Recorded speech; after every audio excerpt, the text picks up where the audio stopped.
অবিশ্বাস্য এক কাজ করে বসল ইরানের বিপ্লবী বাহিনী।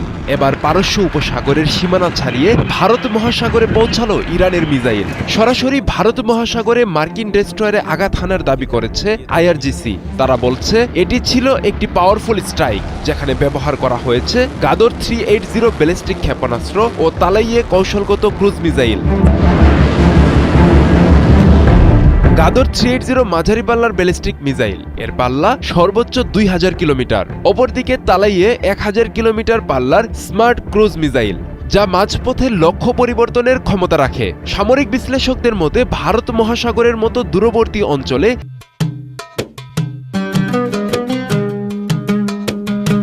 মার্কিন নৌবহরকে টার্গেট করার সক্ষমতা প্রদর্শন শুধু একটি সামরিক হামলা নয়, এটি একটি কৌশলগত বার্তা। ইরান স্পষ্ট বার্তা দিচ্ছে তারা চাইলে দূর সমুদ্রেও আমেরিকার উপস্থিতি চ্যালেঞ্জ করতে পারে।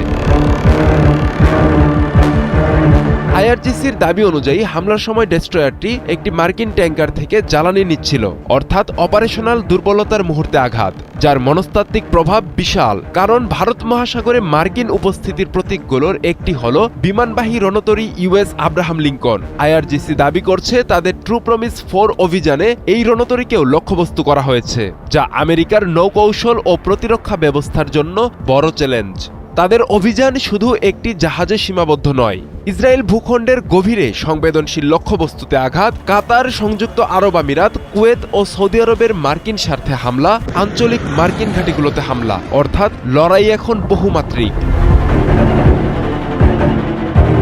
ভারত মহাসাগর বিশ্ব বাণিজ্যের গুরুত্বপূর্ণ রুট। এখানে অস্থিতিশীলতা মানেই জ্বালানি সরবরাহে ঝুঁকি, তেলের দামে অস্থিরতা ও বৈশ্বিক অর্থনীতিতে প্রভাব। ইরান যদি দীর্ঘমেয়াদে এই সক্ষমতা ধরে রাখে, তাহলে তা কেবল সামরিক নয়, অর্থনৈতিক শক্তির ভারসাম্যেও প্রভাব ফেলতে পারে। ইরানে ইসরায়েল আমেরিকার যৌথ হামলার পর ইরান যে কৌশল নিয়েছে তা 3 স্তরের। প্রথম স্তরে রয়েছে ক্ষেপণাস্ত্র ও ড্রোন হামলার মাধ্যমে সরাসরি সামরিক জবাব। দ্বিতীয় স্তর আঞ্চলিক চাপ, অর্থাৎ মার্কিন মিত্র দেশগুলোর ঘাঁটি ও স্বার্থে আঘাত।